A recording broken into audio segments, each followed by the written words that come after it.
So everything really I've had go wrong with this car has been to do with somebody's previous bodge. So my radiator kind of fell out of it because the radiator cradle was so rotten and somebody just put the rotten one back on. So the radiator fell out. Not good.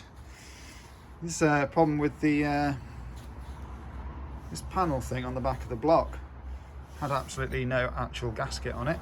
So that caused all the water to go into the oil. Usually with an old car, the problems you have are to do with bodges that people have done in the past. Hopefully I'm going to be fixing this right, so it'll work. Well, just looking for the where the coolant sensor is. Can't really see too much without having the torch on.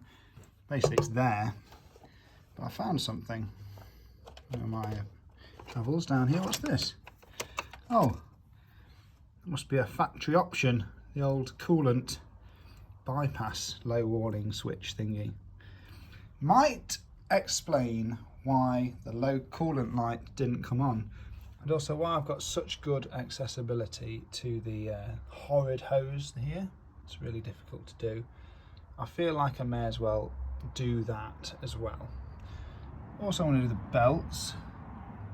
I've got new belts, I've got a new air filter, fuel filter, oil filter, all that kind of stuff when it finally goes back together.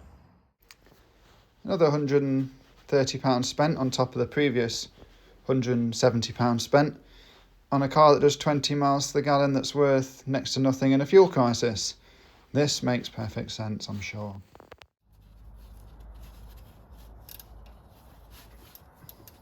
So if you do have your head off at any time, I really recommend changing this pipe. It's known for blowing because it comes straight off the water pump and it takes all the pressure. My gaskets were also really tired, so definitely ready for changing. 100% worth doing, 100% putting this new pipe back on. Does have a slight kink to it, so it's worth getting the real bit rather than just a generic hose. I got mine from British Parts, and from this angle, really quite easy to change, didn't take me very long at all. A little bit fiddly getting to the bottom nuts, but generally pretty easy to change. I always think the turning point of any job is when you're actually fixing the issue and putting something back together. So I'm just checking here that the bolts are the right threads before I put them together, the right length and everything. The head is a slightly different size, so I've got to use a washer with this one just to make it work. And that's be fine. So I'm just at first just threading them in by hand so they don't get cross-threaded, and then I'm torquing them up to the correct torque setting. And just checking on the front of the engine that it's still timed up properly, and also make sure that your head is timed up properly before you put it on, otherwise the valves will hit. Well, I convinced a local labourer to help put it on for me.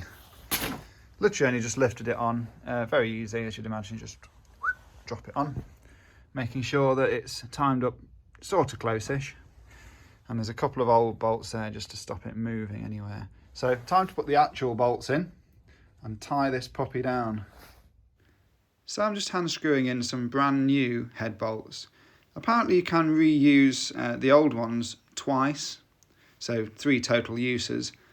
But I just didn't want to trust the old ones. I don't know how many times they've been used before, and I thought it'd be silly to, you'd be cursing if you snapped one off in the block, wouldn't you? So worth the outlay, just for a bit of insurance to make sure that that doesn't become a problem. Right, so I've tightened all these down just to the point where they make contact and no more. So literally the bolts are just still, almost finger tight really, just to the point where they're made contact. The next stage is to torque them down in a specific order. As it's been on here so long it's almost stuck to the windscreen. There's a specific order for this, and you have to do it to 60 foot-pounds, if I remember correctly. 60 Newton meters. If I have this in front of me, the 1 is obviously right in the middle, so that's the first one to torque down to 60. It's kind of like a spiral pattern. This is a bit scary.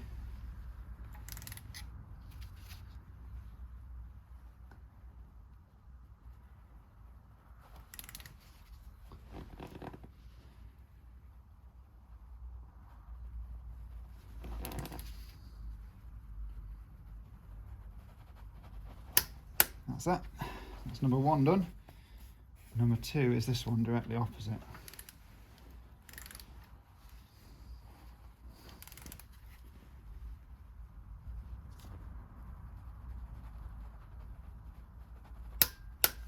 Number 2. This one here is number 3.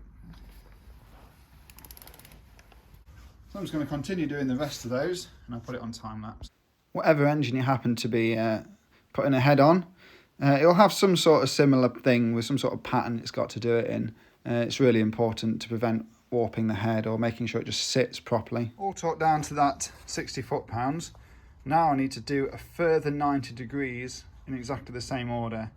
So I'm going to get myself a bit of paint just to mark each of them pointing that way, and when they're all pointing forward, I know that I've turned them 90 degrees exactly. Decide in the end to actually just mark them with the scribe and just put a little scratch to see where to point them to. And now I'm going to turn them all 90 degrees in order again.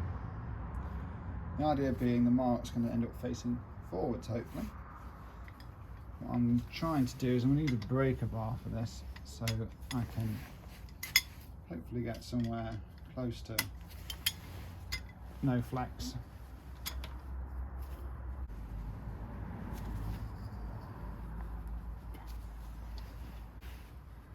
Right, that's good enough. Number 2.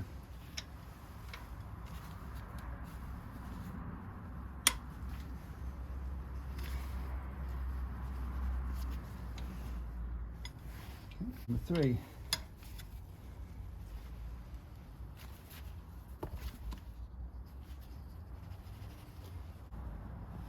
Number 4.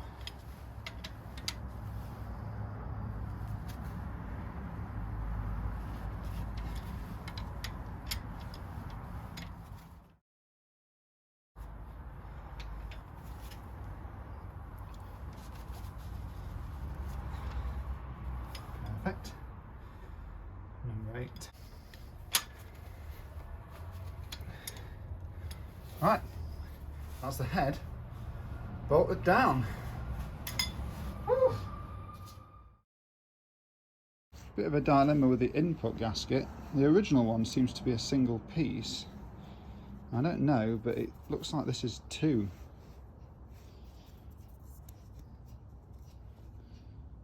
That can't be right, surely. They must have given me 2 of them by mistake, because they're kind of like they're not cut out properly.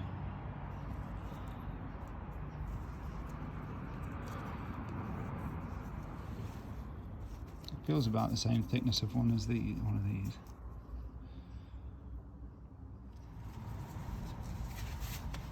I made a decision to use a singular inlet gasket, the inlet manifold. This might be tricky to do.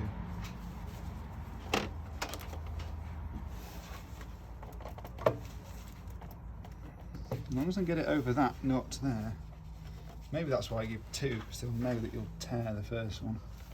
Or drop it down the engine, never to be seen again. What in the devil? This thing is slippier than an eel, covered in grease. There we go, she's on there. Come on. Nuts and bolts time.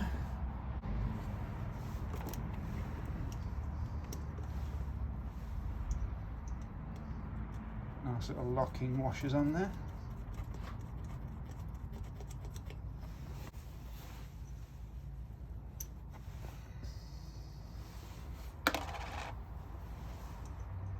Oh, don't you dare go anywhere.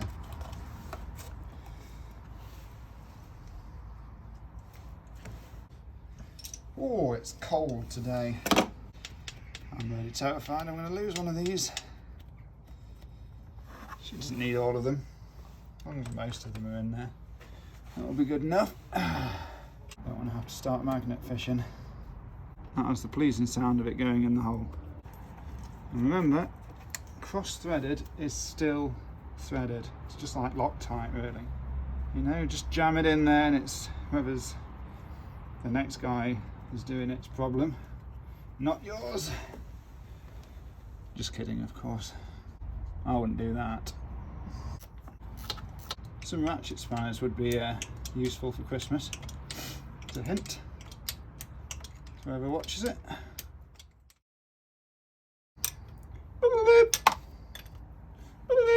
Right, she's buttoned down tighter than my work shirt, so that should be good enough.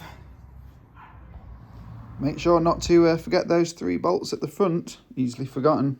Right, so I'm burning daylight pretty quick, so I'm going to leave it there for today. All I've got to do is set up the timing, the exhaust, the timing chain tensioner, the distributor electronic doohickey, and then oil and water and all that rubbish, and hopefully put the spark plugs in, etc.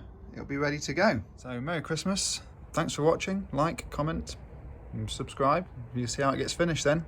Maybe it'll work, maybe it won't. See you next time.